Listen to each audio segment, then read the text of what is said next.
Hello everyone, let's start with soil mechanics, and in soil mechanics we'll begin with soil water relationships. And to understand that, the very first concept is to understand the phase diagram. So it is a way of representing the soil mass, and so we make this diagram, and in the bottom we represent the solids, and above that water, and if air is there then above that air. So on the left hand side we denote the volume of all the constituent parameters, and on the right hand side we show the weight of the parameters. So the soil sample may exist in a three phase or in a two phase condition. It cannot exist in a single phase condition, which means that soil solids cannot be compacted to such a stage that there will not be any voids. Some voids will always be there, and so air will always be there in the system. So if it is a partially saturated soil, which means that all the pores which are there are not filled with water. So some pores are filled with water and some pores are filled with air. So it is a partially saturated sample. So for that, on the left hand side, Vs represents the volume of solids, Vw represents the volume of water, and Va represents the volume of air. Vw plus Va represents the volume of voids. And on the right hand side, the Ws represents the weight of solids, and Ww represents the weight of water, and weight of air is negligible compared to the other two, so we take it as 0. If it is a fully saturated sample, then all the voids which are there will be filled with water, so there are no air voids, and in that case we will have the volume of solids and volume of water, and similarly weight of solids and weight of water. And if it is a completely dry sample, so only solids and air will be there, no pores will be filled with water, so we'll have volume of solids and volume of air.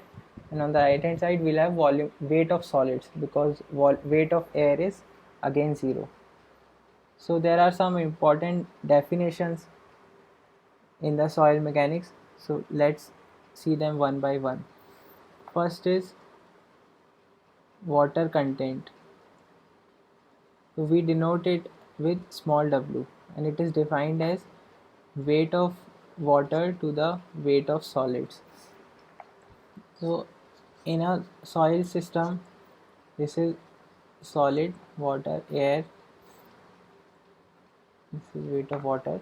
So weight of water can be greater than weight of solids, and it can be less than solid weight of solids also, or it can be equal to 0 also. So with this, the water content will be equal to greater than equal to 0. There, it means there is no upper limit on the water content. Similarly, next definition is void ratio. It is denoted with small e. It is defined as volume of voids to the volume of solids. Again, in this case, volume of voids can be greater than volume of solids, or it can be less than volume of solids also.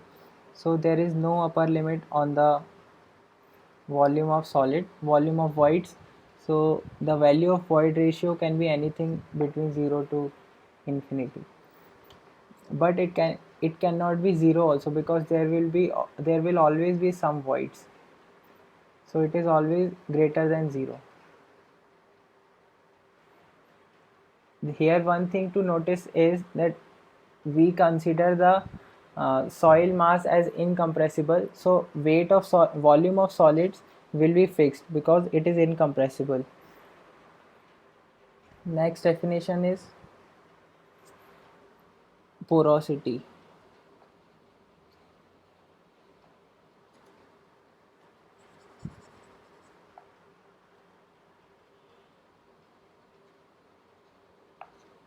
We denote it with n. N is equal to volume of voids to the total volume, and it is normally denoted in percentage.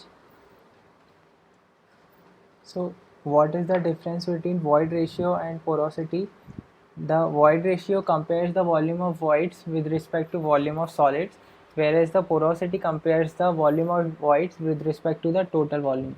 So the volume of voids cannot exceed the total volume, and volume of voids cannot become equal to the total volume also. So the so the value of n will be between 0 to 100.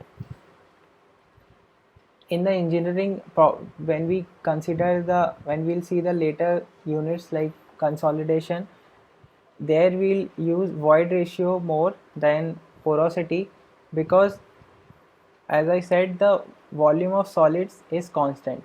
So if the soil is compressing, then only the volume of voids will change.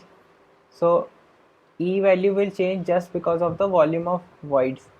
But in the porosity, both numerator and denominator are changing. Volume of voids is changing and total volume will also change. So we cannot justify using the value of n in that case. Next definition is degree of saturation.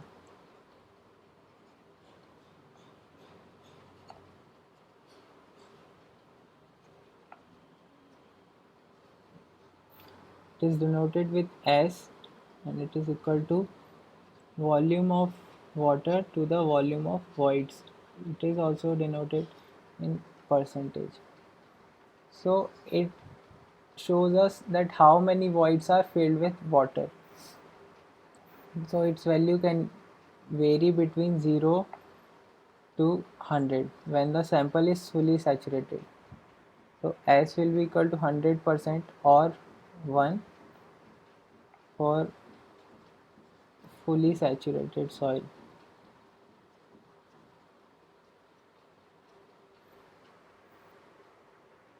Similarly, next definition is percentage air voids.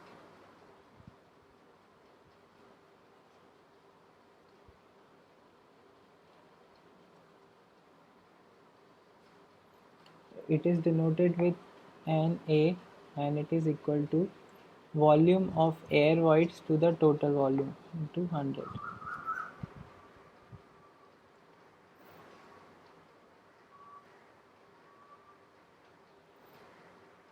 After that, next definition is air content. It is denoted with AC, and it is equal to volume of air voids to the volume of voids. So it can also be written as total voids minus voids filled with water divided by volume of voids, because volume of air voids is nothing but the total voids minus voids filled with water. So it is equal to,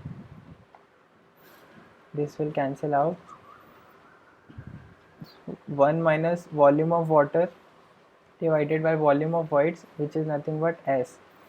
So air content is equal to 1 minus saturation, 1 minus degree of saturation.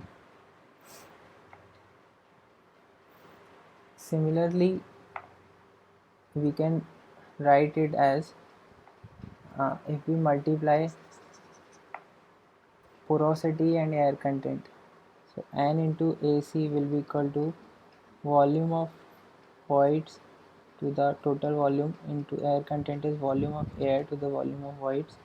It will cancel out, so volume of air voids to the total volume, and which is equal to the volume of percentage void ratio.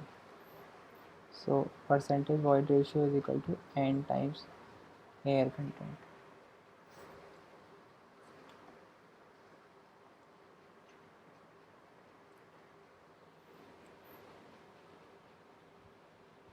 Next definition is the bulk unit weight.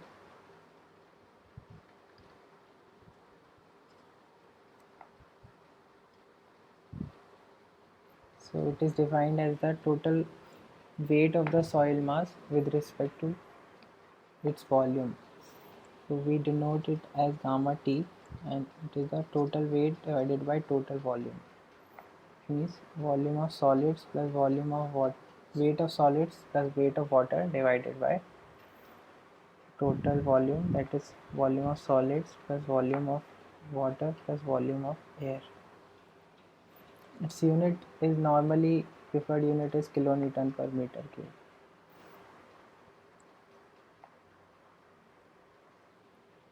Next is unit weight of solids. So similarly we can write gamma S is equal to weight of solids to the volume of solids. Its unit is also same, it is denoted in kilonewton per meter cube. Similarly we can write for the unit weight of water also, that will be weight of water to the volume of water.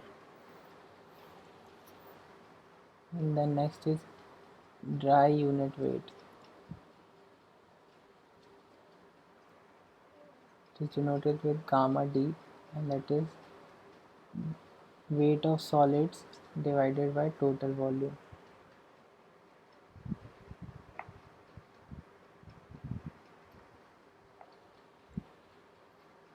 And after that it is saturated unit weight, and it is denoted with gamma sat, and that is weight of saturated sample of soil, weight of saturated soil sample divided by volume of sample. And after that it is submerged unit weight. It is denoted with gamma dash or gamma submerged. It is equal to submerged weight divided by total volume, and it is also equal to saturated unit weight minus unit weight of water.